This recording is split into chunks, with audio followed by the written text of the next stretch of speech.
अस्सलामुअलैकुम वरहमतुल्लाहि वबरकातुहू।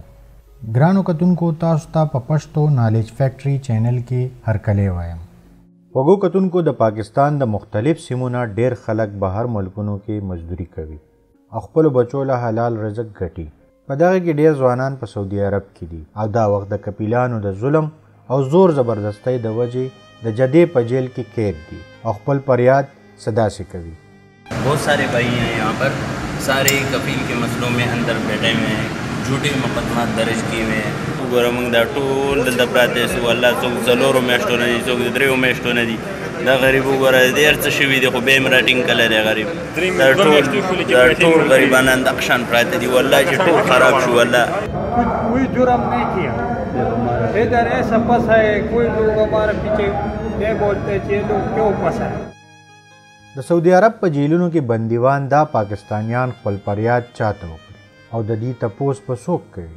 د دې ځوانانو په خاصه توګه د وزیر اعظم عمران خان نه او نورو اعلی چارواکو نه دا اپیل دی چې د دوی د تپوس وشي او دوی دې په فوري توګه پرېښودی شي ځکه چې په دې کې زیاتره بېګناه دي.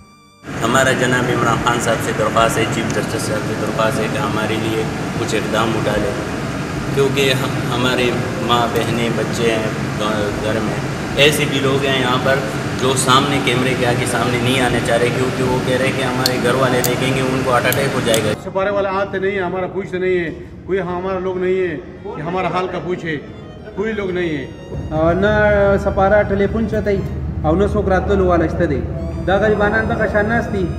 وګو کتونکو په سعودي عرب کې پاکستانیانو سره د هغوی کپیلان لکه د غلامانو سلوک کوي او ډیر ظلم زیاتی ورسره کوي او پاکستاني سفارتخانه یې هیڅ تپوس پوښتنه نه کوي.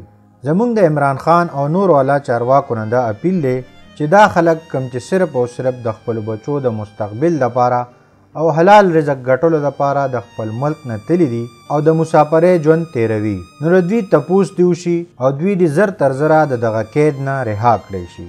وګو کتونکو دا پیغام در سره شیر کړئ چې اعلی چارواکو ته ورسي. سلمان شاه له ورکړئ اجازت د خپل ځان او چار چاپېره خلکو ډېر خیال ساتئ. د الله په امان.